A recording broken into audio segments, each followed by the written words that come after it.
handling situations. Alright, where's the right shot? I was dead forever. Oh, dang, that was one strong shotgun hit. Okay, Matt, you know how we do our shotgun complaining? Mm-hmm. He just did that with a rifle. What, against you? So this was a big Doug, microscopic coming. snafu that we just did. Was we knew that there was there. We had a whole bunch of people. Shoot. Dang. That was a grenade, guys. Alright. This is what So- happens when you get too separated. So this is making it a little difficult to talk because there's so many things going on. But microscopically, you're looking at how players can utilize the immediate area around Put them. yourself at more risk, you know, and there's this that constant balance of trying to weigh the risk. Even going to somewhere as isolated as we went, where we maybe didn't expect other people to show up, you can never, Be too sure. yeah. Damn stream snipers. They're coming for us. So yeah, so that would be where you land would be a microscopic gameplay thing. That would be determining like the hotspots, figuring out where you're going to land. What are the chances people are going to be there? Sometimes people do go to those empty areas. Sometimes the areas that you think are empty aren't really that empty. They're just not labeled. But a majority of the time, people will go to the labeled areas. I've found, or at least around it, but I don't have any data to suggest otherwise. So if you don't go to the main towns when you're playing these types of games, let me know, because I'd love to know. I'd love to be wrong. I don't. Did you watch any of the PUBG Invitational? No. So there was an interesting thing that happened in that where the guy who won the solo Invitational basically spent the entire time just avoiding all populated areas and spending as much time outside of the circle as possible. So going to low loot spawn areas, trying to find healing supplies, staying outside the circle, and just trying to survive as long as possible. Yeah, so Lodge Oh, will probably okay. get us killed, but we might as well.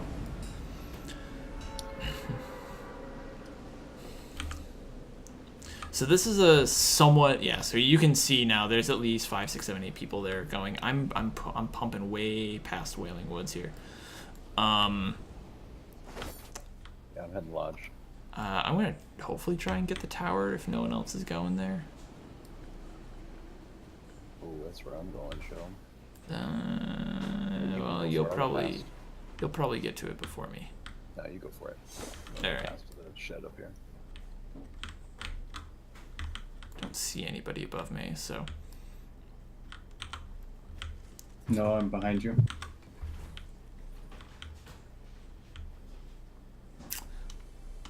a good chest did actually spawn up here. This isn't a 100% chest, right? I don't think any chest is 100%.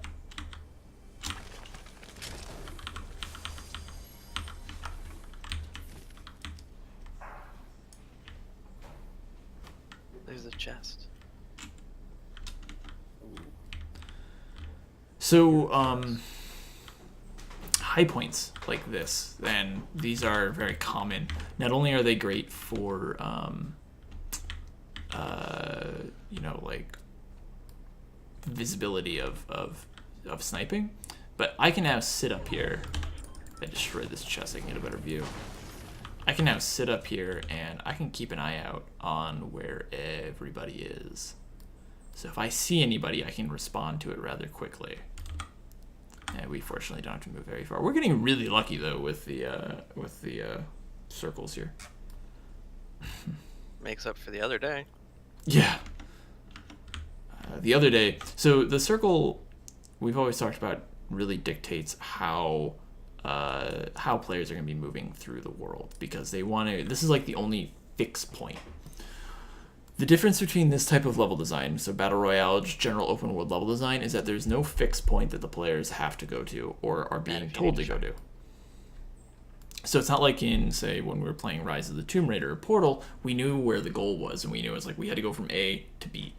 Here, we start in A. A is always fuzzy because we kind of have an idea of where we want to go. And then B is even fuzzier because it is going to be it could be like multiple parts. Like we might want to go here and then go here, or we might want to go here and then go all the way down here. So it's a bunch of it's very fuzzy where things are going to be and where players are going to go. So it's I think I made the joke, it's not like fuzzy logic, it's fuzzy level design, which I know makes no sense, especially because I'm talking to two coders right now. But that's something that you need to consider, is players don't know where they need to go until they absolutely have to make the decision to go.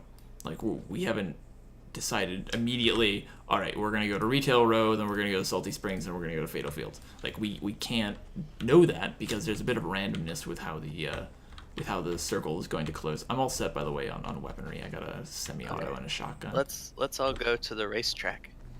Is that what that is? You've never been there? Nope. It is a It's racetrack. It's terrible. There's like almost nothing, so no one ever goes there. It's my favorite spot. It does occasionally spawn really good loot, though, in the trade-off. Yeah, like I think it has a maximum of 3 chests.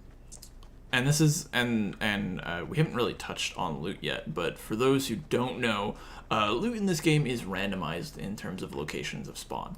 So it's not like if every time I go to that tower, there isn't a chance. That's way off in the southwest, and I'll talk about supply drops later. Those aren't like Man, chests I'm getting and the stuff. loot madness. Let's go get it.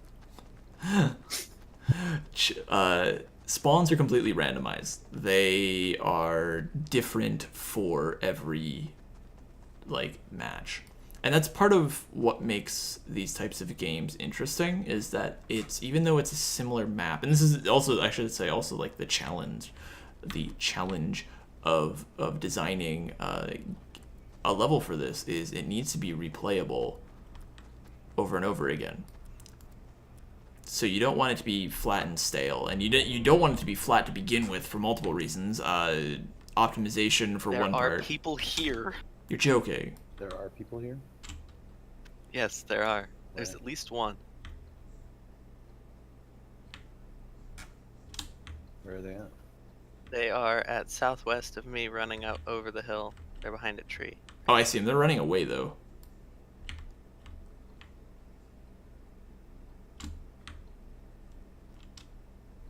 Watch the White House. There's someone in the White House. Two of them. I see them. There's more than one person in the White House. House. So hills are really, really important. Like right now, I'm using them as sheep cover. They're also like necessary for performance. You absolutely need to have these types of hills, not only for, like I said, for gameplay, but Oh my god, bush strat worked. you need to actually be able to use these Click on the hills to block rendering stuff. So it helps with optimization. If you're rendering On the with ridge a line big of the said hill, due west. 2 of them. Yeah, I'm gonna run south. I'm gonna use these hills as cover. Are they coming back towards us? I don't think He's so. building something. Are they trying to get their teammates in the house out? Here, you I guys don't should know. be back here with me. Yeah, I'm moving into the circle. I'd rather be I'm in a the shrubbery. I'd rather be in the circle than out of it. I am in the circle and the shrubbery. Hello. There- Sight lines. There is at least one person still in the house. Coming up on you, Doug. Yeah, I'm way Okay, back boarding up here. The windows. They're building. All right, they're building on the roof. They're gonna be digging out. Let's get in the circle. We got plenty of time. Yeah, we do. I'm just gonna try to get a better vantage point on these guys too. We could go to the southwest-ish. What was that grenade? Was that one of us? No. Okay, that implies that they're being attacked from the other side of the hill. Yeah, I see somebody at the top of the hill to the northwest of me. They just saw me. Hello. Nope. Hello. Bye. Thank you. See, I can use these hills. I'm using these hills as cover, so you really need to They got have him these with a in these types revolver of, shot. you need to have these with these types of engagements, is that you really need to be able to include Walls. nothing is ever flat. Never ever Yeah, do a yeah. big open flat field. Like that's the one thing I really hate about PUBG is they have these big flat open fields. They are death traps. Never ever design them in, and that's the one thing I really think that Fortnite does better in terms of its level design. Who's with me? I'm That's here. me. Matt, they're trying to flank around a little bit here. Yeah. One guy flanked. He's gonna be flanking right in front of you guys. Kind of want to keep moving south. So Keep using these hills. We should try to group back up. Yeah, Noah, we need you. Yeah, Noah, we need you to group back up. Oh, still a guy, 285 with a hill there. I'm gonna head back and get up this next hill. Get a finish point. If anything, this is also just kind of showing that our main the things like Yeah, we so could be one engaging moving right around the now, but we're circle. going to not. I'm nearly down. No, there's a guy somewhere by you. Matt, fall back. I got a med kit for you.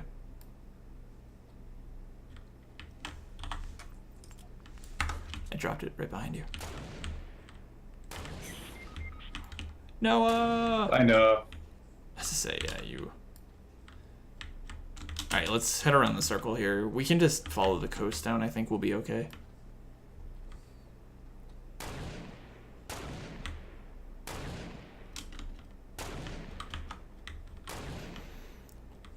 So, one of the other things that, while Doug there is sniping, that reminds me is that, much like a lot of other games that you might be doing a level design for, or maybe you play, is weapons. Those are a big factor in how you're going to design levels, because you want to be able to encourage all of the usage of each of those. So it's not like someone has like a semi-auto or like a sniper rifle. Sniper rifles are usually the extreme examples, because they're so long range. You want to be able to allow players to have that ability to use sniper rifles, but you also don't want to make them so powerful that like you're halfway across the map and you make like a 10,000 meter shot, and the player who's getting hit has no idea.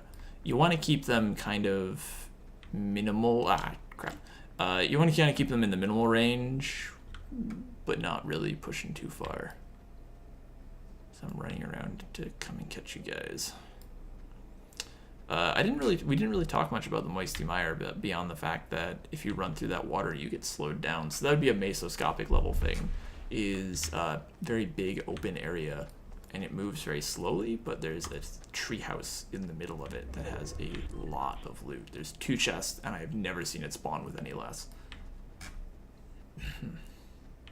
And these chests, because I didn't explain it before, these chests can drop every healing. They drop multiple of things, but you can usually drop like healing items, legendaries. I've seen them drop legendaries at least once. And I've also seen epics drop quite often, shield potions, or jellies as we're calling them now. Those types of things. So there is some static spawns for chests, and those will also help dictate player flow. And that's kind of, it's hard for me to visualize it right now, and I really wish I had figured out a way to properly visualize. Oh wait, did they fix it? Noah, they fixed the one that has the hidden chest, but there's no chest down here anymore. Well, this time. This is true. But the house that usually has, that was broken, is no longer broken. At least I think that's the house. Yeah, it should be.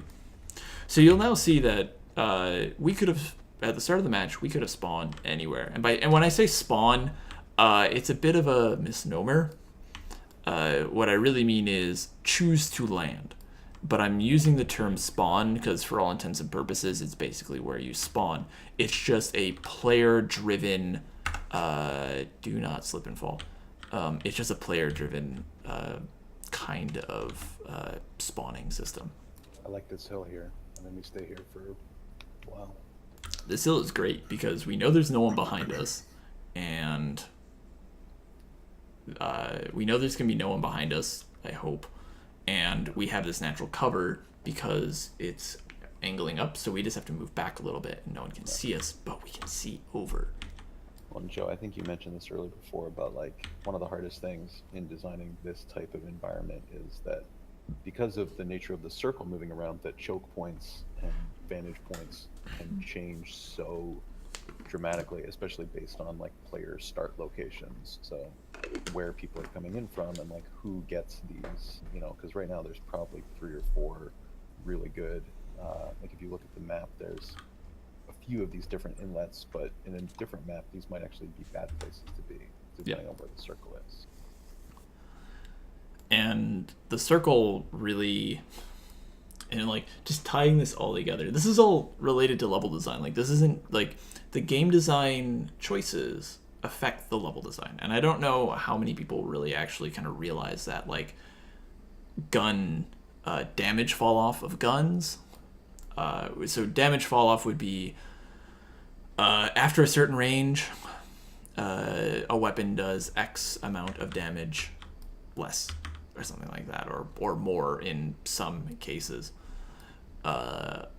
So you have that to consider. And so if you design a map so that, say, a sniper rifle does full damage up to 1,000 meters, and then you later change it and then you design it around that, so it's like all weapons at 1,000 meters, or you design in for that 1,000 meter sniper rifle. You have a certain style of design, and then when you change that, so now maybe the damage fall off starts at 1,300. That sniper 300 rifle. degrees. Somebody on the hill. Running down. 300. Yes, they're way off. Oh, on that second hill behind the one with the little tree. Yeah, I but don't we even can see watch him them, anymore. and they can't watch us. I don't even see him. Yeah. The only danger here really is people coming from The right. 30 to north. Yeah, I'm kind of keeping an eye on that, but also I'd like to apologize for any network issues that might be popping up. I'm currently sitting in the middle of a storm, and so my internet sometimes likes to waver a little bit. But as I was saying, if you've designed a map so that it's balanced around a gun that has 1,000 meter fall off before it just kind of becomes blech, and then you make it so that the fall off is actually at, say, 1,300. Oh, I see them. They're running across there again. I really like how the dust sprites, when you run, those really help show where people are. So now you have a bit of a design choice between, do you want to sprint and walk, or do you want to crouch? Because if you watch me, I'm crouching, I am not creating dust. But if I stop crouching, I'm creating dust. Or you can see Doug's doing that now. They might have seen us. There's an inlet to the far side of this hill that we could use. Yeah. But there's going to be guys coming out of our north. Oh, somebody right here. Hello! Backtrack a little bit. Hi, hello, how are you? That's a big... That's what we call a big-ass repulsor. They fell. I'm taking height advantage in here. He's building a fort. Where? Right side on the bottom.